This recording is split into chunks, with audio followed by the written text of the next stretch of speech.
ragga Soomaalida ah ee lagaga dambeyn jiray ururinta iyo qabashada suugaanta Soomaalida siiba maahmaahaha iyo gabayada waxa ka mid ahaa Allaha u naxariistay Maxamed Xaaji Xuseen oo ku magac dheeraa Sheeko Xariir. haddaba waxyaabihii faraha badnaa ee ka baxay laanta af Soomaaliga BBC-da ee marxuumku ka warramay ee ku saabsanaa suugaanta iyo dhaqanka Soomaalida waxa ka mid ahaa isagoo sharax ka bixiyay waxa loo yaqaan sarbeebta oo ah hadalka aan mutuxnayn ee ah hadalkii oo la sheegayo haddana la shareerayo. Soomaalidu waxay lahayd caado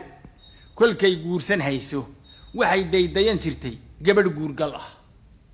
warinka hebel leeyahay gabadh guurgal amale waa nin la qaayibay oo gobanimadii iyo haasaawii iyo wax qabadkii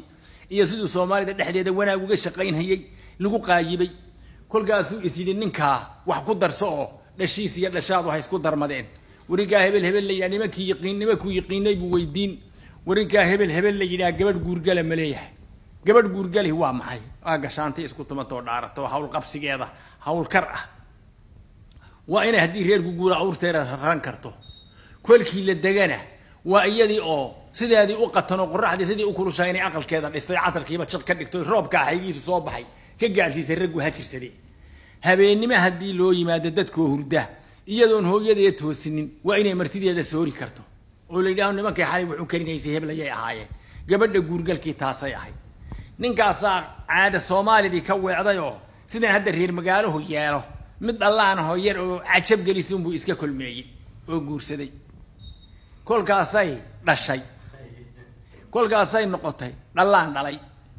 oo waxba kale hagaajin weyday oo wiil bay dhashay oo wiilka qaacadiisii kaadidiisii caanihi naasaha ka daahiyay oo shaqi kari waayay hawshii wixii bay isla qaban weyday kolkaasay umul dhalaana noqotay. kolkaas uu aamin baalay oo yiri wallahi naagti waa basari gabadhii ka xumaatay guurkii tolow takayar hadaa tiraa igu dooriya maxay samayn wallahi inay ku dili war maxaad fashaa bal adeerkeed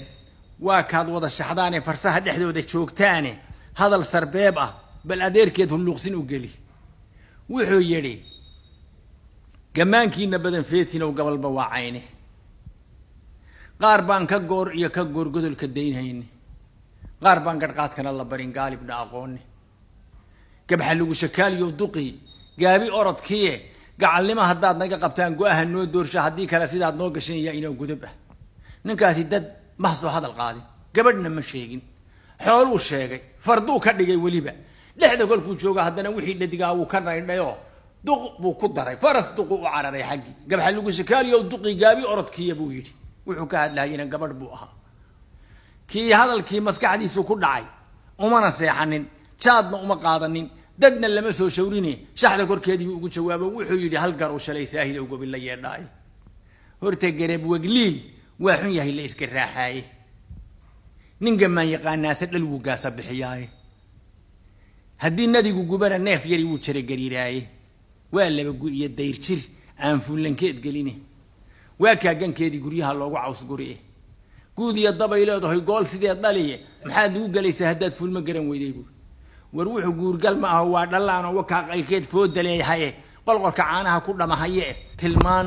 iyo samir iyo wax la hagaajin bay u baahan tahay haddaad adigu waxba agaasimi kari weyday maxaad anagana weydiin buu macnahi ka dhigan yahay gabayada caynkaas ee sarbeebta ah yaa Soomaalidu tiqiinay saahid kolka in laga garhelay u gartay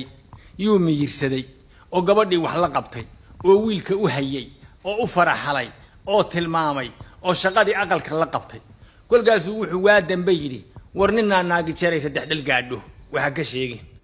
kaasina wuxuu ahaa Allaha u naxariistay Maxamed Xaaji Xuseen oo loo yaqaanay Sheeko Xariir oo ka warramayay sida ay Soomaalidu u adeegsato hadallada sarbeebta